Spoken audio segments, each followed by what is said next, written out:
What's up? What's up? It's your girl Cora B. You already know it is me, and I am here to talk to you guys because you guys are asking me multiple questions about the Section 8 porting situation. Okay, so first of all, I want to let you guys know that all you have to do is, if you want to get more updates and stuff like that, just go to affordablehousingonline.com. That's it. Affordablehousingonline.com. That's literally all you have to do. It is like really simple. That's it. Secondly, one of the things that I did when it came to applying for housing, I applied in every single state. I literally say this in all my Section 8 videos, y'all. I literally applied in every state. So that means I applied in Virginia, New York, Maryland, Georgia. If they had an opening in Alaska, I say this all the time, I applied there as well. So that's my whole thing. You apply every single place. You want to apply everywhere. Y'all probably looking like, well, some states won't allow you to apply when you live in another state. Yes, they will. Yes, they will. Especially if you're homeless. You can apply anywhere. That's your right. You can apply any single place you want to go, right? If they call you and you're homeless, then you just go there. I don't know, find a way, get on the Greyhound, find a way to get there. But my point is, it's openings available right now that people are not utilizing because the people don't want to go to those spots. Sometimes you got to go to a place to live in a situation that you don't want to be in, but who cares, because within a year, all you got to do is pour it out.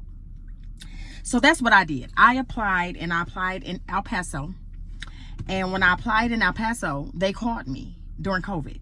And when they called me, I went because I needed help, right? If you need help, then you go. Rent at that time during COVID for me was $11.75. I had a 4-bedroom, 2-bathroom apartment in Indiana. And it was really nice. You know, it was me and my roommate. And it was really nice. And my thing is this. You gotta make do what it do, y'all. Y'all not making it do what it do. Y'all sitting here and don't talk about my hair, okay? I don't care. So what? My hair is kinky. It's very kinky. All I gotta do is wet it and go. But I don't like the fact that it, you know, I don't like the fact that it dries up real fast. But anyway, back to the situation. I literally sat there, and what I do is I literally apply everywhere, and that's how I was able to get my housing choice voucher. That's what it's called, housing choice voucher. What's the difference between housing choice voucher and public housing? House choice voucher, that means they give you a voucher of the amount that they're willing to pay on your behalf, and you go out there and you find you a home. When you find you a home, some places do not require credit checks, some places do require credit checks. Every place that I lived in, they required a credit check, except for the first place, because that was a private landlord. Now, if you can find you a private landlord, kudos to you. If you can't find a private landlord, get you up through a property management company. One of the things that I look for when, especially if you're living out of state and you're moving into that person's state, or not that person's state, but into that voucher state, you have to be very aware of the scams. There are a lot of scammers out here on Facebook, Zillow, affordablehousingonline.com. Section 8, go Section 8. It is a lot of scammers out here that sit here and go into somebody's house. They'll take a picture and they'll say that this is their house, when in reality it is just not their house. One of the things that I did, how I do not get played, when I went through my property management company, not just the property management company, but when I also went through the private landlord, I didn't get played because I want to go into the house, and next I'm coming to your office. I want to see you face to face, because if I give you my money, it's going to be in hand. I want to see your license on the wall that you're able to rent houses out in this state. Y'all have to be aware of these scam artists that is out here. They are out here, and they're out here using Zillow. They're out here using Trilla. They're out here using GoSection8.com. They're out here using affordable online housing. They're out here using Facebook, Instagram. So y'all have to be really careful. Literally really careful, because they're out here. You would literally go and find a house and thinking that this is that person's house, and then they'll give you a call and say, oh, I'm all the way in Italy. Okay, I'm all the way in Italy, but I need you to send me some money, $3,000, to get this house to your through FedEx. No, that's not what we're doing around these parts. That's just not what we're gonna do. I know that this might sound crazy, but these are the not the complaints, but these are the excuses that people come up with.